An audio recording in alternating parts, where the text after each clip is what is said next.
నేను మీకు స్టోరీ చెప్తాను. ఒక రోజు నైట్ 10 PM కి నా ఫ్రెండ్ తన హోమ్ టౌన్ అయిన హైదరాబాద్కి కార్లో వెళ్తుంది. And she got into an accident. తన ముందున్న కార్తో she bump at a signal. ఆ కార్లో ఉండే ఇద్దరు బయటకు వచ్చి they are screaming at her, అరుస్తున్నారు, యెల్ చేస్తున్నారు. తన కార్ని బ్లాక్ చేశారు అండ్ తన కార్ డోర్ తీయడానికి కూడా ట్రై చేశారు. And she is alone, no one came to help her. And తన కార్ రివర్స్ తీసుకుంటుంటే కార్ సైడ్ వ్యూ అద్దాన్ని పగలగొట్టారు. తనకి చాలా భయం వేసింది. అక్కడున్న జనాలు కూడా ఏం చేయకుండా నిలబడిపోయారు. లక్కీలీ తన ప్రజెన్స్ ఆఫ్ మైండ్తో తను ఫోన్ తీసి వాళ్ళ కార్ నెంబర్ ప్లేట్ని ఫోటో తీసింది. తను ఎస్కేప్ అయిపోయి ఇంటికి వెళ్ళాక నెక్స్ట్ డే పోలీస్ కంప్లైంట్ ఇద్దాం వాళ్ళిద్దరి మీద అని డిసైడ్ అయింది. కానీ ఒక నార్మల్ అమ్మాయి పోలీస్ స్టేషన్కి వెళ్ళడం అనేది చాలా ఇంటిమిడేటింగ్ థింగ్. మనం చాలా సినిమాల్లో చూసి పోలీసులు మనతో ఫ్రెండ్లీగా ఉండరేమో, లేదా మన కంప్లైంట్ని సీరియస్గా తీసుకోరేమో అని చాలా బాధపడింది. ఆ రోజు ఫస్ట్ టైం తనకి ఒక విమెన్ తన కాళ్ళ మీద తను నిలబడడం చాలా కష్టం, చాలా స్కేరీ అని తనకు అర్థమైంది. అండ్ తను వెళ్ళలేదు. ఎస్పెషల్లీ తనకి లా గురించి తెలియనప్పుడు. మనకి ఆ స్ట్రెంగ్త్ ఎప్పుడు వస్తుంది పోలీస్ స్టేషన్కి ధైర్యంగా వెళ్ళి ఏదైనా జరిగినప్పుడు వాళ్ళకి చెప్పాలని? ఎప్పుడంటే మన లీగల్ రైట్స్ మనకు తెలిసినప్పుడు. నేను ఈ వీడియోలో ఉమెన్ అండ్ దేర్ రైట్స్ చాలా సింపుల్గా ఎక్స్ప్లెయిన్ చేస్తాను. ఇప్పుడు హెల్త్ ఇన్సూరెన్స్ పాలసీ అందరూ ఎలా తీసుకోవాలి, ఎందుకు అవసరం అని అందరికి ఎలా తెలుసో ఈ రైట్స్ కూడా తెలుసుకోవాలి. అవి ఒక ప్రొటెక్టివ్ మెషర్స్ లాగా. మనకేదో చెడు జరిగిన తర్వాత అవి గూగుల్లో సెర్చ్ చేసి ఈ సెక్షన్ ఆ సెక్షన్ అనడం కంటే కూడా ఇప్పుడు మీరు రిలాక్స్గా కూర్చొని ఈ రైట్స్ గురించి తెలుసుకోవడం మంచిది. In short, be cool about your rights. Awareness is cool. మీరు 16 అయినా 60 ఇయర్స్ అయినా లేదా మిడ్ లైఫ్ క్రైసిస్లో ఉన్నా, సిటీలో ఉన్నా, విలేజ్లో ఉన్నా, మీరు హిందూ అయినా, ముస్లిం అయినా, క్రిస్టియన్ అయినా, నాన్ రిలీజియన్ అయినా కూడా ఈ వీడియో కవర్ చేస్తుంది. ఇది ఓన్లీ ఫర్ విమెన్ అంటే అబ్సల్యూట్లీ నాట్. ఇవి విమెన్ రైట్సే కావచ్చు, కానీ ఇది అందరి కోసం. జెండర్తో సంబంధం లేదు. Beat cyber bullying, understanding your rights, sexual harassment, this is something for every one. ఒక రెండు ఇండియన్ లీగల్ సిస్టమ్ గురించి ఫ్యాక్ట్స్ మాట్లాడుకున్న తర్వాత మనం టాపిక్లోకి వెళ్దాం. పాయింట్ నెంబర్ 1, మన ఇండియా కామన్ లా సిస్టమ్ ఫాలో అవుతుంది. ఒక సుప్రీం కోర్ట్ ఇచ్చే జడ్జిమెంట్ హోల్ కంట్రీకి అప్లికబుల్ అవుతుంది. సెంట్రల్ లాసే ఒక 900+ ఉంటాయి, కానీ ఈ హైకోర్టు జడ్జిమెంట్ మాత్రం స్టేట్ ని కన్సర్న్ చేస్తుంది. మన ఇండియాలో 28 స్టేట్స్ ఉన్నాయి. ఇమాజిన్ చేసుకోండి, ఈ central laws plus state laws ఎన్ని ఉంటాయి. ఫర్ ఎగ్జాంపుల్, ఉత్తరప్రదేశ్లో ఒక రూలింగ్ ఇస్తే అది ఏపీలో పనిచేయదు. వాటికి స్టేట్ బౌండరీస్ ఉంటాయి. ఇలానే మన సిస్టమ్ ఫాలో అవుతుంది. ప్రతి స్టేట్కి వాళ్ళ ఓన్ సెట్ ఆఫ్ రూల్స్ ఉంటాయి.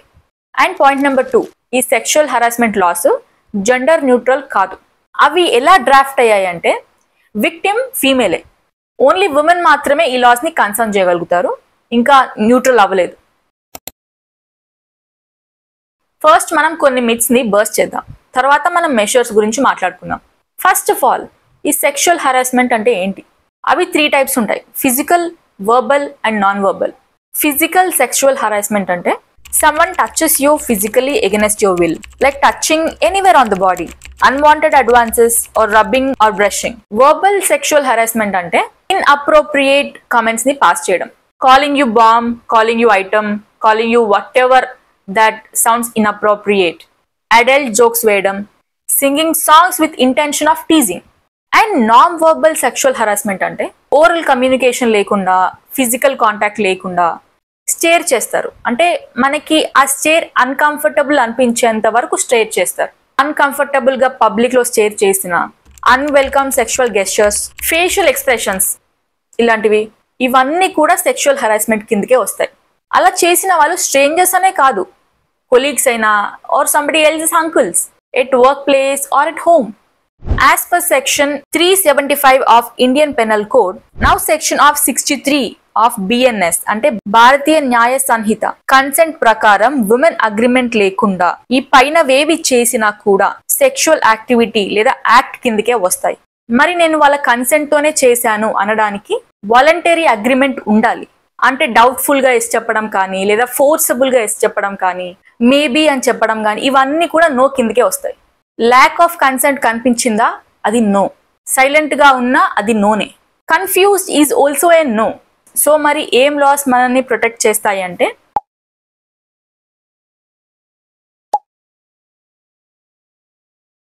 ఓకే, స్టాక్ చేసిన, ఈవ్టీస్ చేసిన యాక్షన్ తీసుకుంటారా అంటే తీసుకుంటారు.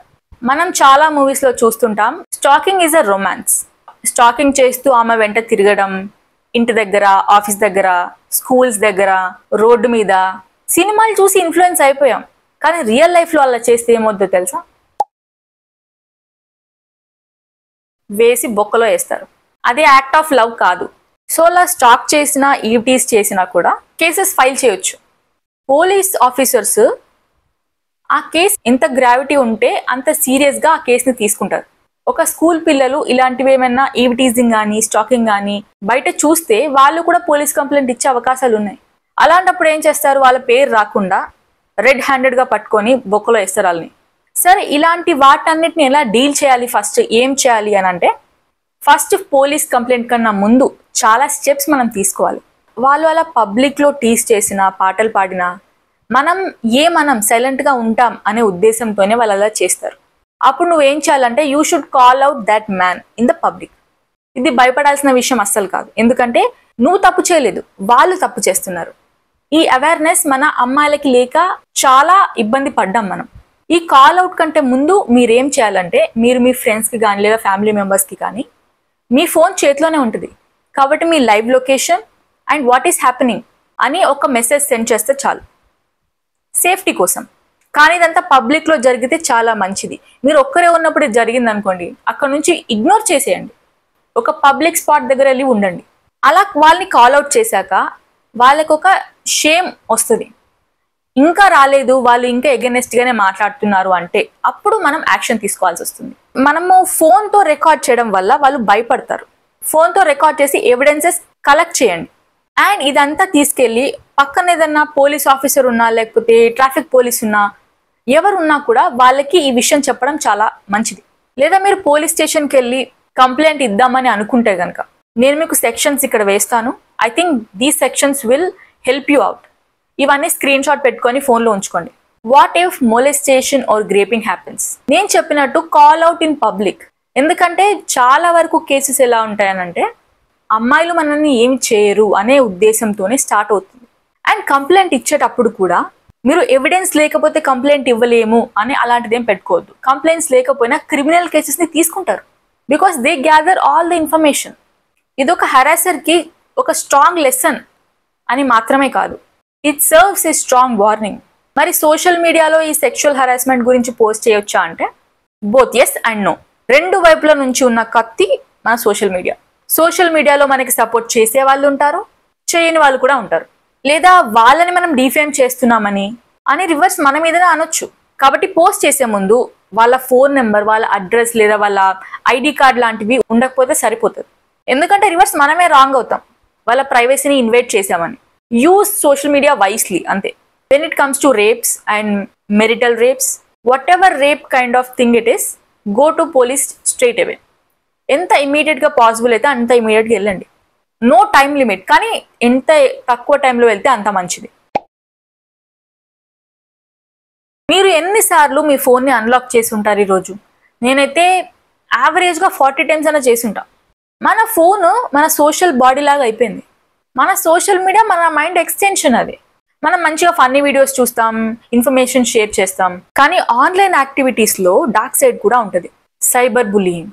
According to 2020-21 National Commission for Women annual reports ప్రకారం online harassments against women 5 times improve అయ్యాయి ఆఫ్టర్ కోవిడ్. 5 times ఇంప్రూవ్ అయ్యాయి అంటే that's impeccable number. Basic law cyber bullying ని ప్రొటెక్ట్ చేసేది ఏంటంటే ఐటీ, ఇన్ఫర్మేషన్ టెక్నాలజీ యాక్ట్ 2000. ఈలో అన్ని ఇంటర్నెట్స్ లో థింగ్స్ కి రిలేట్ అవుతుంది. ఒకవేళ సైబర్ బుల్లింగ్ మీద మీరు కంప్లైంట్ ఫైల్ చేయాలనుకుంటే మన సిటీస్లో సైబర్ క్రైమ్ సెల్స్ ఉంటాయి. అంటే మ్యాక్సిమం మెట్రో సిటీస్కి చెప్తున్నాను. లేదు అన్నా కూడా రెగ్యులర్ పోలీస్ స్టేషన్కి వెళ్ళొచ్చు.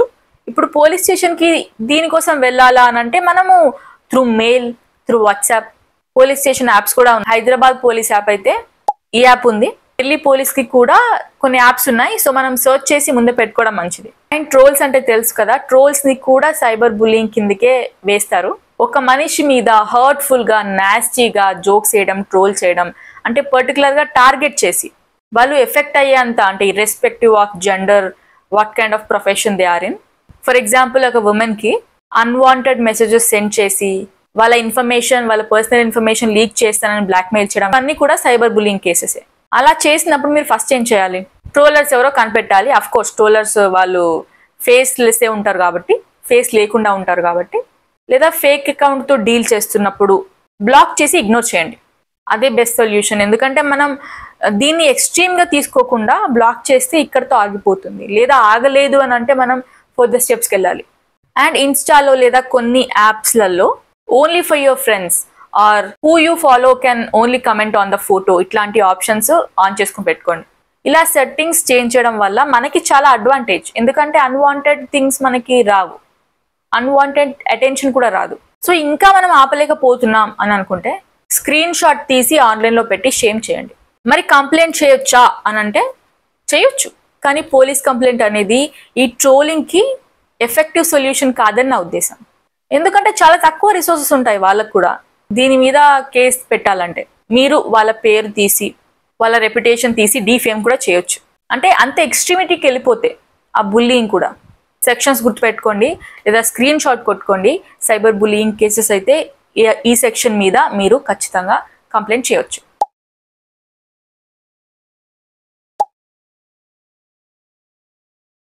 By your phone. ఇంకా కొన్ని కేసెస్ ఉంటాయి, ఇవి కూడా సైబర్ బుల్లింగ్ కేసెస్ కిందకే వస్తాయి. మీకు గుర్తుందా ఎగ్జామ్స్లో, క్లాస్ రూమ్స్లో పక్కనోడు నోట్బుక్లో ఏమైనా రాస్తుంటే మన టీచర్స్ డోంట్ పీక్ అనేవాళ్ళు. యా, దాన్నే వోయరిజం అంటారు.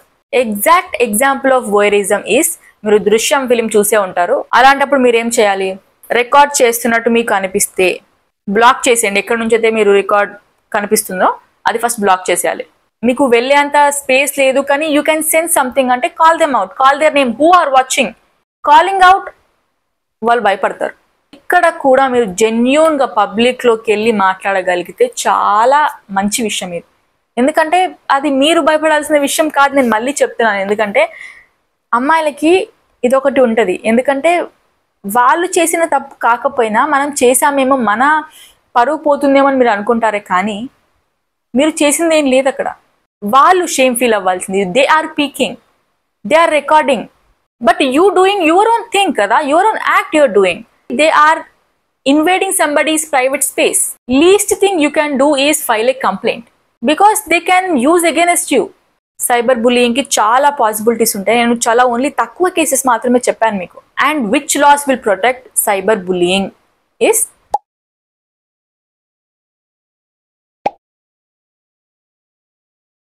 లాస్ట్ పార్ట్ ఏంటంటే how to file a police complaint.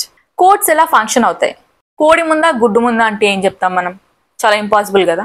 మన లీగల్ రైట్స్లో ఏది first? Filing a complaint or court case file చేయడం ఆర్ బోత్. ఇన్ఫ్యాక్ట్ నేను ఓన్లీ పోలీస్ కంప్లైంట్ వరకే చెప్పాను, కోర్ట్ కేసెస్ వరకు ఏం చెప్పలేదు. అంత పెద్ద ఇష్యూస్ మనం ఏమీ మాట్లాడుకోలేదు. If it is criminal offence then you can go to police first. If it is a civil dispute you can go to court first. Criminal offence అంటే ఏంటి? సొసైటీకి ఏదైతే ఎగనెస్ట్ గా జరుగుతుందో, ఏదైతే మన సేఫ్టీని రిస్క్ లో పెడుతుందో అది క్రైమ్ కిందకు వస్తుంది. Against 1 to 1 person. ఈ సెక్షువల్ హెరాస్మెంట్, రేప్స్, ఇన్లాస్ వేధింపులు, సైబర్ బుల్లింగ్ ఇవన్నీ కూడా క్రైమ్ కిందకు వస్తాయి. సివిల్ డిస్ప్యూట్ అంటే private disputes between 1 or 2-3 other more parties. Example divorce అన్న, landlord and tenant disputes, ఇవన్నీ కూడా సివిల్ డిస్ప్యూట్స్ అన్నమాట. మనం ఈ వీడియోలో మ్యాక్సిమం క్రిమినల్ ఆఫెన్స్ మీదనే కవర్ చేశాం. ఎలా పోలీస్ కంప్లైంట్ చేస్తారు అని నేను చాలా రీసెర్చ్ చేసి ఈ వీడియో చేస్తున్నాను. So A police complaint is basically A first hand account of any crime. అంటే ఫర్ ఎగ్జాంపుల్ నీ లంచ్ బాక్స్ పోయింది, నీ పెన్సిల్ పోయింది, లేదా నీ పెన్ పోయింది, లేదా నీ బాక్స్ తీసుకొని ఎవడో తినేస్తున్నాడు లంచ్ బాక్స్ అంటే నువ్వేం చేస్తావు? ఫస్ట్ నువ్వు టీచర్ దగ్గర వెళ్ళి ఇలా జరిగిందని చెప్తావు కదా. యాజ్ ఇట్ ఈజ్ దాన్నే మనం పోలీస్ కంప్లైంట్ అంటున్నాం. తర్వాత పోలీసులు ఎఫ్ఐఆర్ ఫైల్ చేస్తారు. So what is this difference between FIR and a police complaint? FIR అంటే ఫస్ట్ ఇన్ఫర్మేషన్ రిపోర్ట్. ఫస్ట్ మనం పోలీసులకు వెళ్ళి కంప్లైంట్ చేస్తే వాళ్ళు ఆ ఇన్ఫర్మేషన్ మొత్తాన్ని ఒక రిపోర్ట్ లాగా రాస్తారు. దాన్నే వాళ్ళు ఎఫ్ఐఆర్ అంటారు. సీరియస్ క్రైమ్స్కి like murder, rapes or kidnapping వీటన్నిటికీ పోలీసులు చాలా ఇమీడియట్గా ఎఫ్ఐఆర్ ఫైల్ చేస్తారు.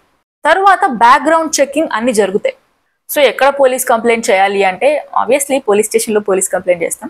You should file a police complaint in the jurisdiction where crime is committed. మనం ఇందాక మాట్లాడుకున్నట్టు పోలీస్ కంప్లైంట్ పోలీస్ స్టేషన్లో మాత్రమే కాదు, మనం ఆన్లైన్లో కూడా చేయొచ్చు. ఒకవేళ ఫర్ ఎగ్జాంపుల్ మీ ముందే ఒక మర్డర్ లేదా మీ ముందే ఒక కిడ్నాప్ జరిగింది అనుకోండి, క్విక్గా రిపోర్ట్ చేయాలంటే ఏ పోలీస్ స్టేషన్కి వెళ్తారు? అసలు మీకు ఆ ఊరు తెలీదు, ఏం తెలీదు అనుకోండి, ఏం చేస్తారు? అప్పుడు కూడా మీరు దగ్గరున్న పోలీస్ స్టేషన్కి వెళ్ళి రిపోర్ట్ చేయొచ్చు రిగార్డ్లెస్ ఆఫ్ జ్యూరిస్డిక్షన్. దాన్ని వాళ్ళు 0 FIR అంటారు. ఇది ఎలా వర్క్ అవుతుందంటే 0 which means a serial number of FIR. So మీరు వెళ్ళిన పోలీస్ స్టేషన్కి కంప్లైంట్ చేస్తారు, వాళ్ళు ఎక్కడైతే కిడ్నాప్ లేదా మర్డర్ జరిగిందో ఆ పోలీస్ స్టేషన్ వరకు వాళ్ళే ఈ జ్యూరిస్డిక్షన్ ని పాస్ చేస్తారనమాట. మీరు మాత్రం ఎక్కడ అవైలబుల్గా ఉంటే అక్కడ రిపోర్ట్ చేయొచ్చు. So what happens after police complaint? Investigation జరుగుతుంది, దాని తర్వాత ఎగ్జామిన్ చేస్తారు, తర్వాత ఛార్జ్ షీట్ ఫైల్ చేస్తారు. ఈ ఛార్జ్ షీట్ అంటే అదొక legal document that contains the details of the charged files against accused. So అందులో ఏం లేదనుకోండి, they will close the case and they submit the closure report to the magistrate. మీకు ఇది ఇక్కడ వరకు ఇంట్రెస్టింగ్ గా ఉంటే మనం నెక్స్ట్ పార్ట్ లో కోర్ట్ కేస్ ఎలా ఫైల్ చేస్తారు అండ్ కోర్ట్ కేసెస్ అంటే ఏమేమి వస్తాయి ఇవన్నీ నేర్చుకుందామంటే సెకండ్ పార్ట్ లో చూద్దాం. మీకు అదేంటో తెలుసుకోవాలని ఉంటే కింద కామెంట్ సెక్షన్ లో కామెంట్ చేయండి. అండ్ ఇక్కడ వరకే చాలా ఇంట్రెస్టింగ్ గా ఉంది. అండ్ ఆల్సో నేను కొన్ని మీకు సెక్షన్స్ నేర్పించానని అనుకుంటున్నాను. అండ్ గర్ల్స్ బీ సేఫ్, ఎక్కడికి వెళ్ళినా కూడా పబ్లిక్ లో ఉండండి, పబ్లిక్ లో తిరగండి, నైట్స్ బయటకు వెళ్ళొద్దు, వెళ్ళినా కూడా అవేర్ గా ఉండండి. ఇవన్నీ రైట్స్ మనకి చాలా ఇంపార్టెంట్, మనం తెలుసుకోవాలి. బికాస్ ఈ రైట్స్ అన్ని మన గురించే, మనల్ని ప్రొటెక్ట్ చేస్తాయి ఇవన్నీ. Everyone is with us. And finally I am Harshita, నా పేరు గుర్తుపెట్టుకోండి. అండ్ నా ఛానల్ని సబ్స్క్రైబ్ చేయండి. మీకు ఈ వీడియో నచ్చితే లైక్ చేయండి. Have a nice day guys, bye bye.